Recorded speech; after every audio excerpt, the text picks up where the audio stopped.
no! Parenting felt impossible. But I stopped trying to win every battle. But it is blue. And then I learned one simple shift that changed everything. I used to think my toddler was just being difficult. Every tiny thing became a big dramatic episode. Pajamas? Battle. Toothbrush? Battle. Leaving the park? Full emotional opera. But here's what I didn't understand yet. Toddlers are not tiny adults. They are tiny humans with big feelings, growing brains, and very little practice handling disappointment. When too many feelings show up at once, their little brain hits the emergency button. When too many feelings show up at once, their little brain hits the emergency button. Then I learned this. Toddlers don't need more arguments. They need connection before correction. That means before I fix the behavior, I try to understand the feeling underneath it. That means before I fix the behavior, I try to understand the feeling underneath it. When I named the feeling first, my toddler felt seen.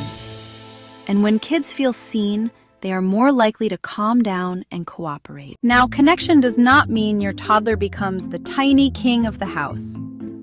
Connection does not mean giving in. It does not mean letting them hit, throw, scream in your face, or eat crackers for dinner while wearing rain boots in the bathtub. Connection means, I see your feeling, and I will still keep you safe.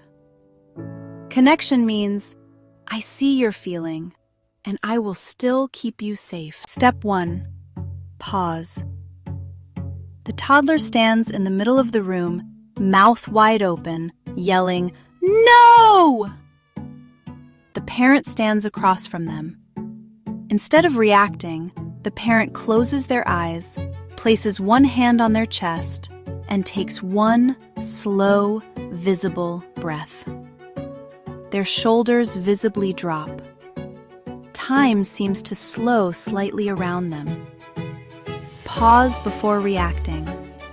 Not because you're calm already, but because you're trying not to become the second toddler in the room. A dreamy, slightly hazy thought bubble appears above the parent's head. Inside the thought bubble, the parent themselves dramatically flops to the floor in perfect toddler fashion. Arms out, legs kicking, face in the carpet. It's absurd and hilarious. The parent in the thought bubble even does the one arm over the face move. Then the thought bubble pops. The real parent shakes their head quickly, snapping back to reality with a tiny smile. Not because you're calm already, but because you're trying not to become the second toddler in the room. The parent kneels to the toddler's level at the park exit. The toddler is mid-cry, clinging to the slide. The parent speaks gently, making eye contact. As each feeling is named, a small animated speech bubble appears beside the toddler with the word inside. Upset. Wanted the red cup. Mad. Each bubble in a different warm color. The toddler's crying gradually slows as they're named. Bold. Name the feeling first. Naming the feeling helps your child understand what is happening inside them. It turns the invisible storm into words. Above the toddler's head, the parent offers two playful choices: hop or tiptoe. The toddler picks hopping. The parent matches the rhythm toward the car. A tiny win. Small choice, big cooperation. Later at bedtime, warm lamp glow as connection leads the routine. The toddler proudly shows backward dinosaur pajamas, totally satisfied. They laugh. Progress over perfection wins tonight. In the bathroom, the parent offers the oversized toothbrush with a smile. The toddler bolts down the hall. The chase is on. Breathless. Before energy, chaos without connection. Reset. Parent kneels, soft tone returns, and they try again. Now they brush as the toddler does full robot moves. Quick cut rhythm, both robot brushing, barely holding back laughs. After, connect, then redirect. Cooperation returns. Revisit the park choice. Calm, open palms offering small choices. Toddler stands in the middle of the room, wearing dinosaur pajamas, completely backward. The dinosaur print is on their back, the tag is in front. They look down at themselves with total satisfaction, completely unbothered. The parent looks at them, looks at the camera, and gives a slow, exhausted nod. The nod of someone who has accepted this victory for what it is. A small animated trophy appears above the parent's head.